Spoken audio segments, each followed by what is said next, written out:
Hi, Jules. Wonderful to have you here today. Hi, Katie. I'm super excited to be here. Thanks for having me. Real pleasure. I really love the topic you focus on most, which is storytelling. And I want to dive straight into this link between storytelling and business. So tell us, why do you feel that storytelling has such a strong impact on our business and business growth in general? So there's a couple of angles that I like to talk about when talking about how storytelling itself affects business. One is that for the most part, there are a lot of businesses that are very technically oriented and they're very good at what they do. But I refer to them as the world's best kept secrets. Because they don't have this ability or this natural tendency to go out and talk about themselves, they'll tend to be very good in front of an audience talking technically and about what it is they do, but they don't necessarily differentiate themselves from other people. And so what that ends up sounding like from the outside is more of the same. So people, if they're hearing just a technical piece of information, they just kind of refer to it as, oh, I've heard that before, or I've heard something similar to that before. So I love the idea of, business owners, business leaders, whether you're a sales director or the CEO, it doesn't really matter. The idea that a person gets out there and actually starts to use stories, and I'll come back to what I define as storytelling in a business context. But if you can get out there and tell stories, they become much more relatable. People become more humanized and people like doing business with other people, right? So if I like and feel, your energy and who you are, and I get to know you a little bit better, that means I'll naturally start to trust you a little bit more.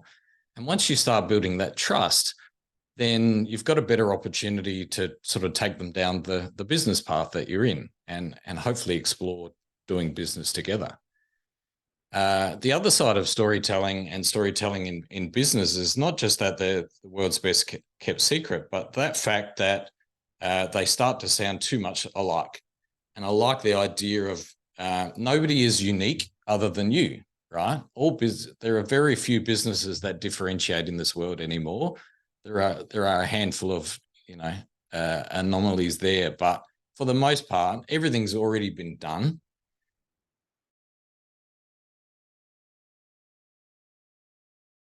And I love that because the more unique you can become, and hopefully you can stand out a little bit in, what is a very crowded world.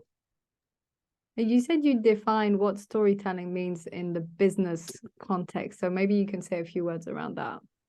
Yeah. So storytelling in a business context, when a lot of people hear the term storytelling, they kind of immediately think about, once upon a time, there was three bears and Goldilocks and whatever the story that comes to mind. But storytelling in business for me is really about helping people understand a lot about the why behind the business. Now, why it is you're doing what you do, how it is you became to be the person you are, and what led you to this place in the world.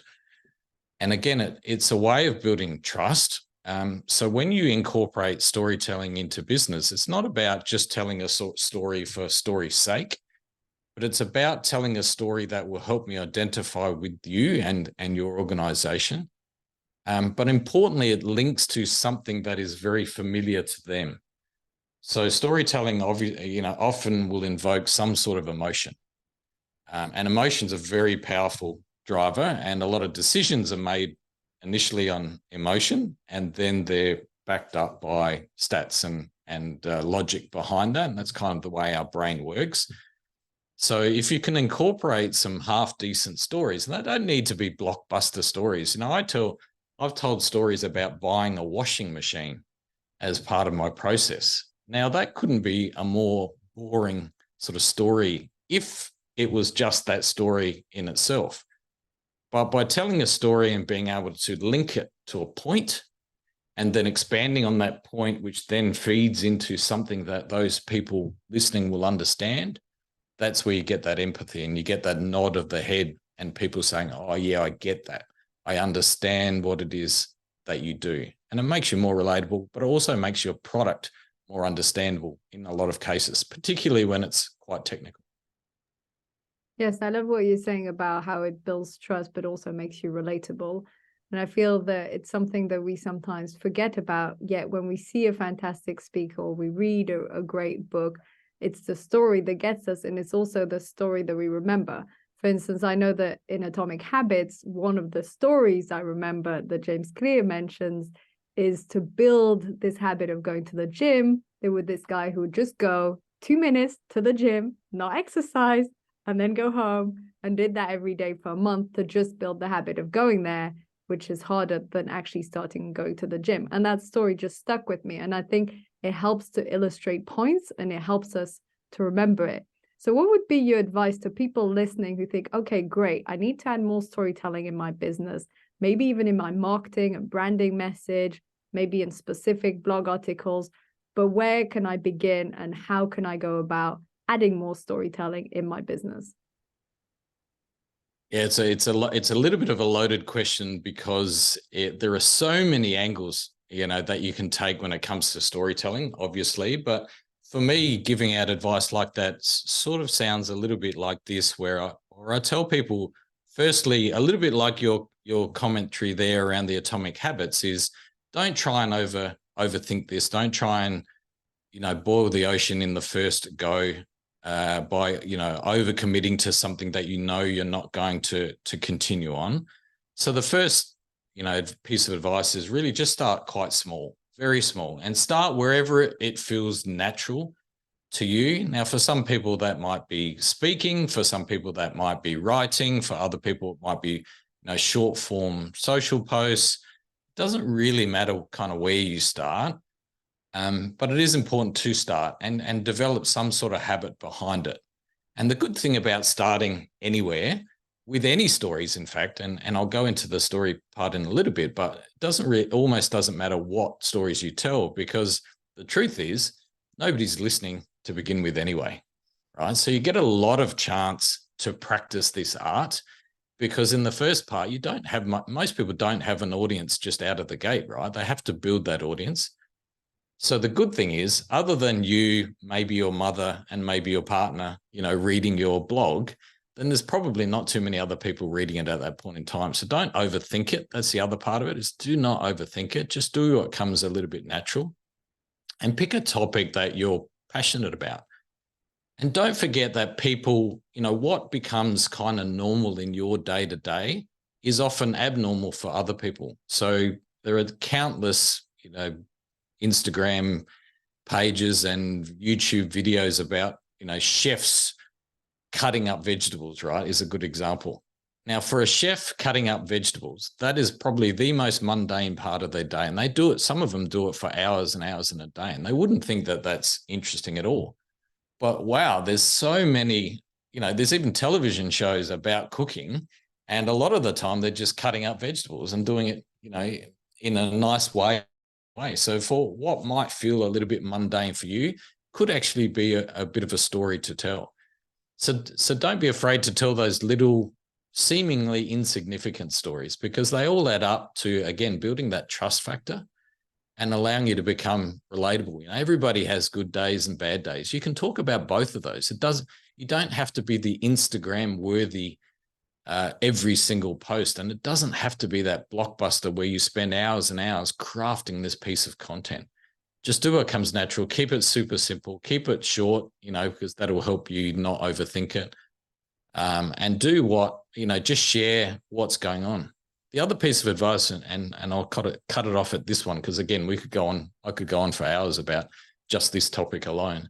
But the other piece of advice that I like to give in this context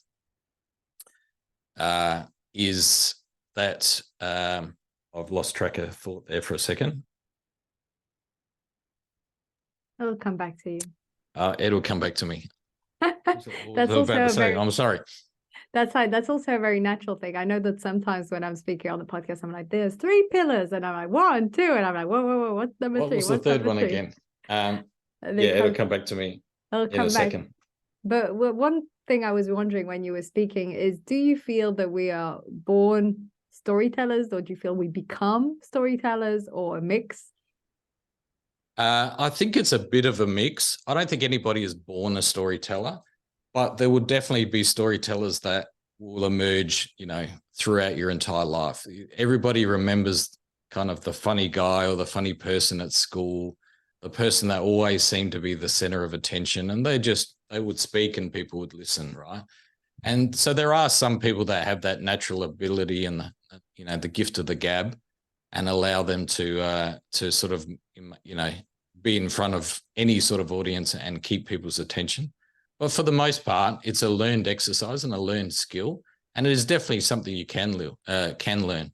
I'm an introvert by nature, but I have worked hard over the last decade or so to come out of that shell a little bit, to do these podcasts, for example, to do my own podcast, to write and to put stuff out there in the public domain, which I know, I'm fully aware, that will be out there forever.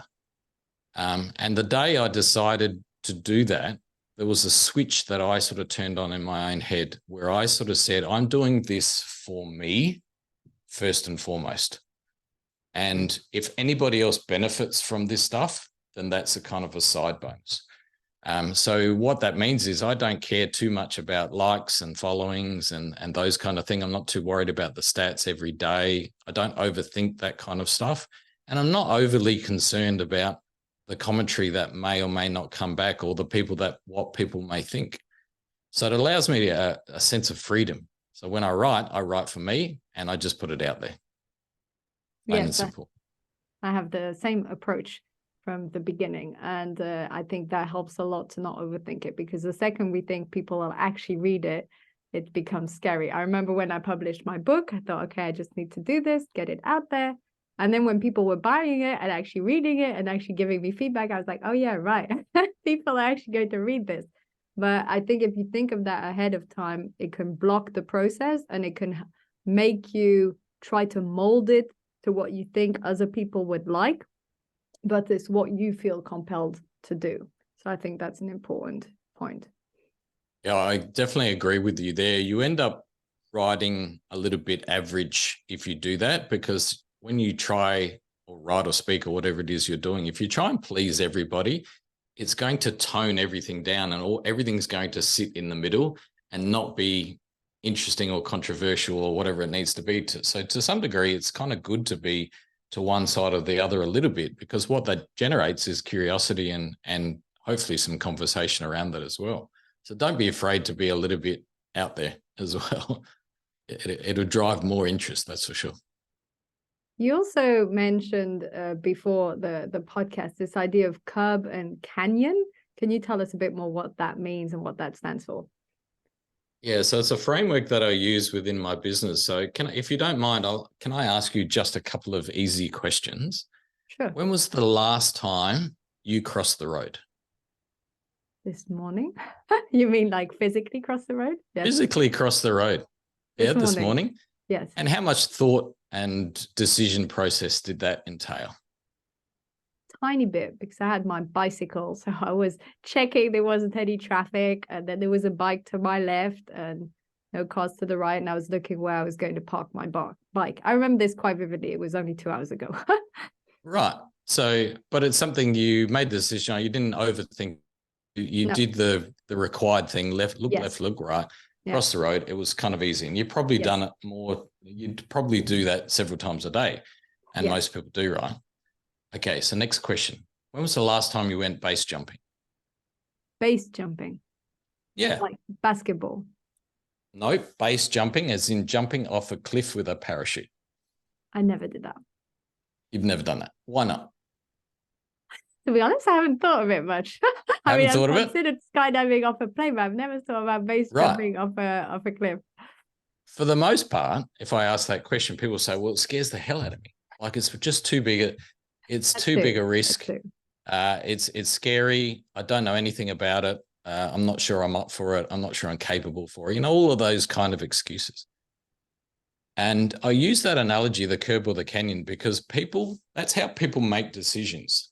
They're kind of the opposite ends of decision. There's some decisions that you make that are really super easy, and you do them instinctively and you don't overthink it. And there are other decisions that you don't make because they seem super scary. More people die crossing the road than base jumping every year. Right? It's actually more risky and more dangerous to cross the road on any suburban street. And in context, people go, yeah, but there's there's so much risk and danger and whatever. It's like, yeah, but it's only because you don't understand all the nuances about base jumping. But if I spent the next 6 months training you, if I took you through all the equipment, we did training, we start off really small, the first jump might be off a curb and the second jump might be off a milk crate and the third jump off a chair and et cetera, et cetera. And we worked our way up to it and we went through the theory and then we did a couple of practice runs. We used some soft, landing material where we'd jump and land on a trampoline or something like that. There'd be a whole bunch of training that we could do. And after 6 months, you'd be more than capable and probably quite make that decision quite early. Now, in a business context, if I believe that the decision you're asking me to do, or the thing that you're asking me to take, a punt on, so whether that's making a decision on you, whether that's buying your product or service, if it feels like crossing the road, I'm going to take it without even judgment.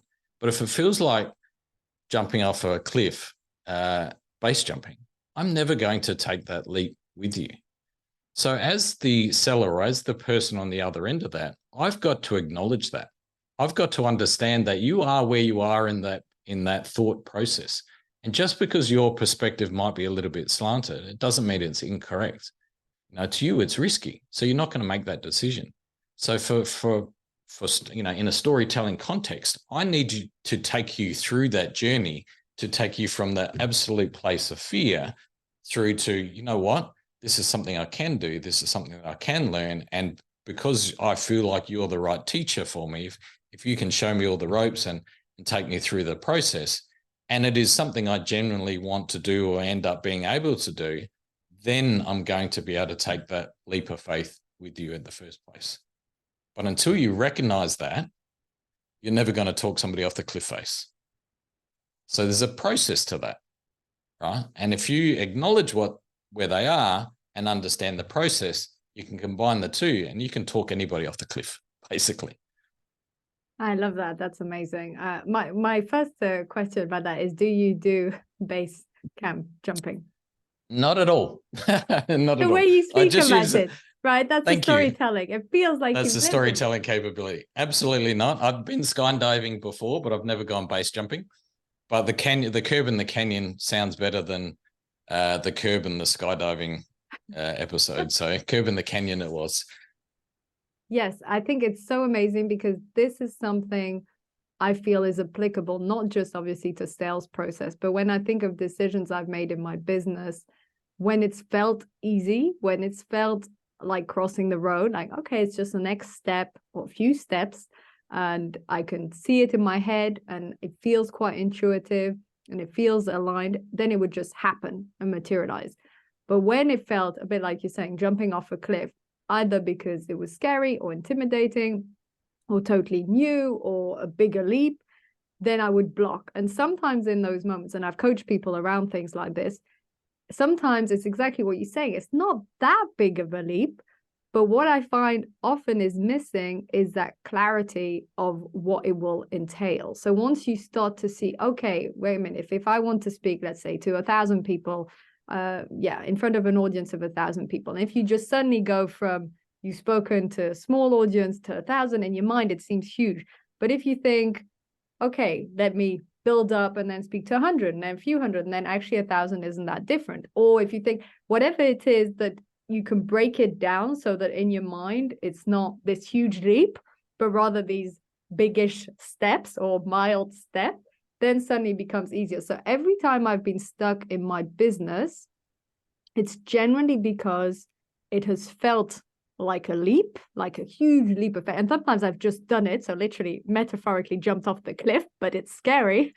But other times I've thought, okay, what's an easier way? What would be the first step? Who's someone I can talk to about this? Who's someone that can help me with this? How can I practice this so that I feel more comfortable, whatever it is?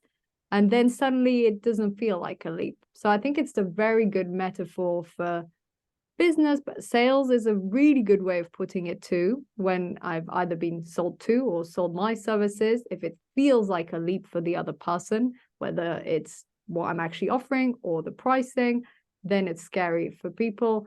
Or if they feel like, okay, they're almost at that stage and those are just the next few steps of crossing the road. So how do you get people, what's a like framework or a few steps to get people, let's say amongst a sales conversation, for instance, to go from this feeling of jumping off the cliff to, oh, okay, it's just crossing the road? Right. So there's another little framework that that I use called IMPART, IMPART. Now, IMPART is a 6-step framework, and it basically takes people through that journey of going from, I don't know what it is you're doing, to actually that's something I want at the end, right? And there's a very specific order to it as well, because as I was describing earlier, is like, there are certain things that are super important. So for example, the first part of IMPART is I, which is identify the person that you're speaking to or that needs to make that decision. Now, if I'm on the other side, if you're the person I'm speaking to, if I don't believe I'm the right person, then I'm going to switch off. Our minds are are trained to ignore stuff that's irrelevant to us, because we spend the entire day, trying to conserve energy. Our brains are designed to conserve energy. And so, we've all been in a meeting where this is irrelevant for me. So you tune out and then you start staring out the window and somebody says something and you've missed an entire conversation, right? So if I don't believe I'm the right person to be talking to, so you must be able to identify the right person. So they must believe I'm the right person. Then they must believe that they have a problem or something that needs solving. So again, if I don't believe I've got a problem, if I think everything's hunky-dory and sweet, then I'm not going to listen again, right? So to anything else that you say, so whatever you try and sell me, if that's not a problem, I'm not going to want it. And I'm talking about a business context, and mainly a lot of business stuff is around problem solving. Now, there are obviously some benefits to problem solving and some good things at the end of it, but the root cause is a problem that's stopping you from doing something, stopping you from growing, whatever that may be. So again, if I don't believe, so M is the motivation. So what's the motivation? The next step is I need to believe that you're the right person to take me on that journey. So P is for plan, plan/positioning. So if I don't believe you're the right person, so tell me what it is you're going to do and how you've done this before and where you've worked with people similar to me. If again, I don't believe that, I'm not going to continue to listen. So you must be able to position yourself as the expert, and the fact that you've done it before or you have some unique expertise that makes you a little bit different, whatever that is, that will make me believe. So in the context of the base jumping, for example, if I said I was a snorkeling instructor and I'm going to help you base jump, you would go, no way in hell. But if I told you I was, the world's best base jumper or the second world's best base jumper, and I've got the T-shirt to prove it and I've won all these awards, you're more likely to listen to me and continue on that conversation. So being able to position yourself is super important at that point. A stands for action. So once I know what you're going to do for me, then I need to do so I need to understand what it is you are asking of me. Because if you ask me too many things, if you make it too complicated, if you make it sound too difficult, again, I'm going to stop listening. Because if it sounds too hard, it probably is in my mind. Whether it is or it isn't, it doesn't matter. So you need to make the action steps that I need to take super simple. So like you described, just take the first 2 steps, right? When we're going base jumping, we're going to jump off a milk crate. That doesn't sound so scary, does it? That sounds pretty achievable. So here are the next couple of steps. And so being able to describe that and break it down into very simplistic form and language will help them think or believe that, okay, what you're asking me to do is not that onerous. Because a couple of things that that will, people will say no to quite quickly is if the effort and sacrifice is just too great. If you're asking if it's just too big a leap of faith, I'm just not going to do that for you. So you must be able to, cut that off really easily. Like, do you think you can jump off a milk crate? Yes, great. That's step 1 and 2. Easy, cool. And you can go on to describe the other steps if you want to, but my advice is always keep it pretty simple, keep it short term so that it sounds, doable in a very easy time frame. Then you've got to hit the big ones. So R stands for risk. You must acknowledge and mitigate any risks that they may be thinking. Now, there'll be some really obvious ones, but it's also very important to acknowledge the underlying things. So don't forget the things that might be racing around in their head, because those are the things often that they won't necessarily talk about, but will stop them making a decision. So if it sounds too hard, if it still sounds a little bit risky, if it means something to do with my job or my job security, or if it means something about, somebody else's job or the positions or whatever, if all of those things need to be acknowledged, so the more you know about that person and how it affects them at an individual level, the better you can respond to those risks. So it's important to mitigate them wherever possible. The said and the unsaid stuff is, which is the transformation. Now, where are you actually going to end up? And hopefully, if you're selling a product or a service, wherever they end up at the end of it is going to be a better place. So you kind of want to finish on that high note. You want to make sure that they understand that it's all good and rosy. Now they know that it's low risk. They know that there's not too many actions to take. They know that they believe that you're the right person to take them on. They do have the problem that that you're talking about, and they're the right person to speak to. If you can knock over all of those things in that order to the satisfaction of the person that you're talking to, then chances are you're getting pretty close to a yes at that point. That is such a fantastic framework. And I was going through in my mind the services I took on and the services I didn't take on. Of course, I could have also looked at it from the sales I made and the sales I didn't make. But I was looking at it as when I was being sold to. And I can definitely see in my case, parts around action being very clear. Like, we start next week at this time and there'll be, X amount of months. And this is the starting point. And all you need to do is, read this one framework beforehand. Okay, great. Read the paper, show up at the call in a week. Easy. Then the motivation, is it something I'm really struggling with first, which is why I think that sales are very successful when the person selling talks least, because then, of course, the other person reveals what they're really struggling with. And then the salesperson, first of all, can identify, is this a fit? And if it is, can then explain how what they offer can help that problem. And then, yes, focusing on the transformation and mitigating the risk. I remember joining a program that had a 30-day back guarantee. And simple though that sounds, I was sort of on the edge, and I thought, you know what, I'll go to the first couple of calls. If it's really not a good fit, if it doesn't feel right energetically, if I don't like it, I don't think I will use this guarantee, but just in case it's there. Of course, I didn't use it and it was a great program. But if it hadn't been a great program, I had a way out. So mitigating those risks, and it can be financial, but it can be other risks too. So fantastic framework. And I think going through each of those pillars before having a sales call, but also when you're being sold to and seeing, interesting, that was a right fit because, or that wasn't because. And now the way I generally do it when I want services is I choose. So it's very rare that I get a pitch. And if I do, it's quite rare that I'll respond. But I look for the right person for the right thing. But right. Yes, excellent. You're probably naturally going through a lot of those things in your head. It might not be exactly in that order, but they're the tick boxes that you would sort of approve or disapprove. Something you mentioned there that I want to just make clear as well. The motivation is an interesting one, because what motivates one person doesn't necessarily motivate another person. So you've got to be very conscious, again, of that individual and what sort of motivates them. The other thing we're about problems, particularly in business, like we've all been in business for, a lot of people understand business. And if you've been in business for any length of time, there's 1,000 problems. There's 1,000 things I could be doing. There's 1,000 things that I could be addressing today. And obviously, I can't address all of them at the same time. There's not enough time in the day, and there's certainly not enough budget to sort of address everything. So what gets the most attention is the top priorities.